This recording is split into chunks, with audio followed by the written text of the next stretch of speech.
Finally na jud ning abot ang atong gihuwat na gear. Ang Baliton GP5. I-arrive na siya karon dayon. Medyo excited kayo ko kay dugay ko nga gahulat ani. Murag Christmas feeling ba. Okay, check na to ang box.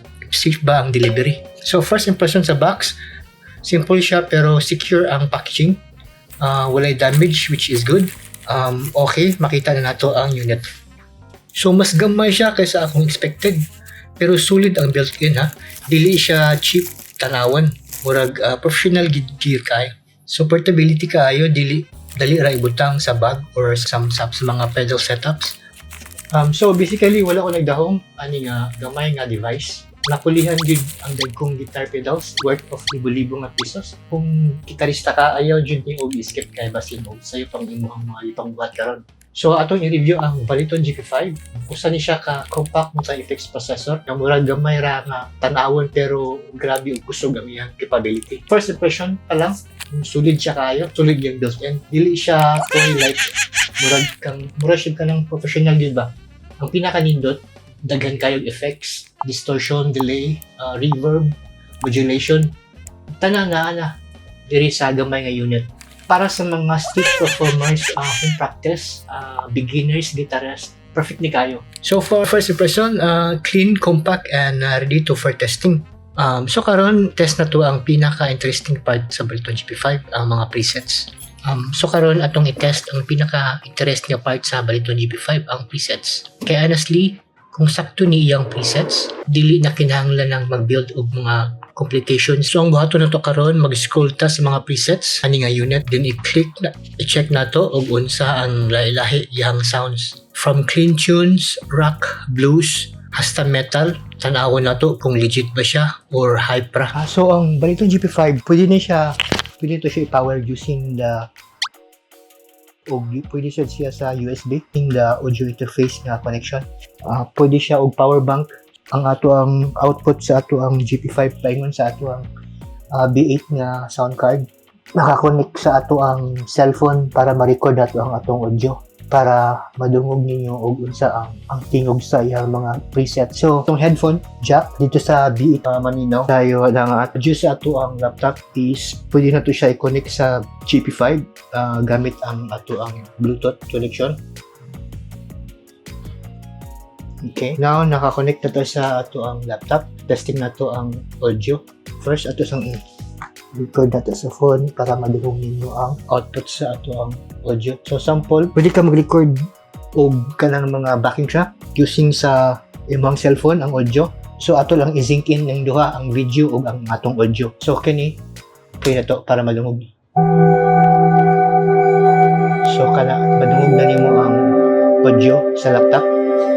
And ang ato ang audio pod sa ato ang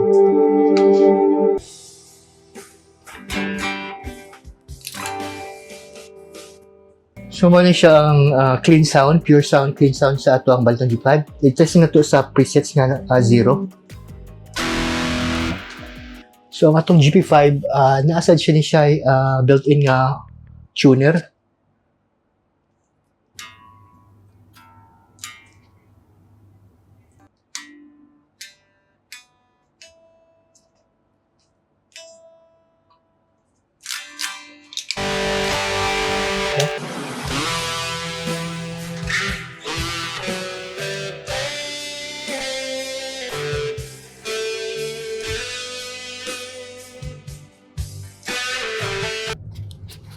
Okay. So dili na mao ang ato ang actual nga audio. Depende na siya sa imong settings. So na ako'y mga previous nga gigama nga video nga na-set ang sakto ang settings para sa to nga audio nga tingog dito sa pag-edit nako sa Premiere Pro. So kaniya ang mga video.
So mo to. Okay. So basically, ingato lang ang kuan. So mas gamay siya kaysa akong expected. Pero solid ang built-in ha. Dili siya cheap tanawan. Murag professional gear kay. So portability kaayo dili dali ra ibutang sa bag or sa mga pedal setups. So for first impression, clean, compact, and ready to for testing. So karon test na to ang pinaka-interesting part sa Baliton GP5, ang mga presets. So karon atong i-test ang pinaka-interest nga part sa Baliton GP5, ang presets. Kaya honestly, kung sakto ni iyang presets, dili na kinahanglan ng mag-build og mga complications sa pedalboard. So ang buhaton na to karon, mag-scroll ta sa mga presets ani nga unit, i-check na to og unsa ang lahi-lahi yang sounds. From clean tunes, rock, blues, hasta metal, tanawon na to kung legit ba siya or hype ra. Preset number 1 ang clean tunes. Okay, first presets, clean tune ni siya. Klaro kayo ang settings, perfect para sa worship, acoustic style, or chilling playing. Dili siya overpower, sakto ra ang reverb, nice kayo for practice. Preset number 2, ang niyang crunch niya, ang rock crunch. Sunod na presets, crunchy rock tune ni siya.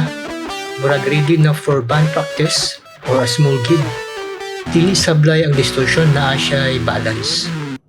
So ang preset number 3 is ang high gain metal.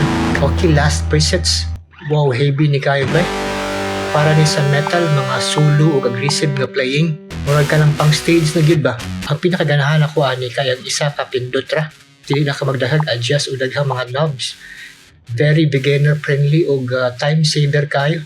So mga quick talk, pros nga quick talk ani, dali ra kayo mag-switch og tunes. Daghan kaayo varieties sa presets. Perfect for practice and content creation.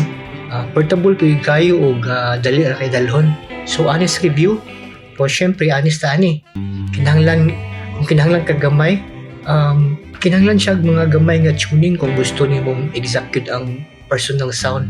Ang ubang presets medyo similar kung dili ka mag-tweak. So overall, ang Baliton GP5 presets kay solid kayo. Dili siya perfect pero for its size and price, solid kayo siya para sa mga beginners or event semi-pro players.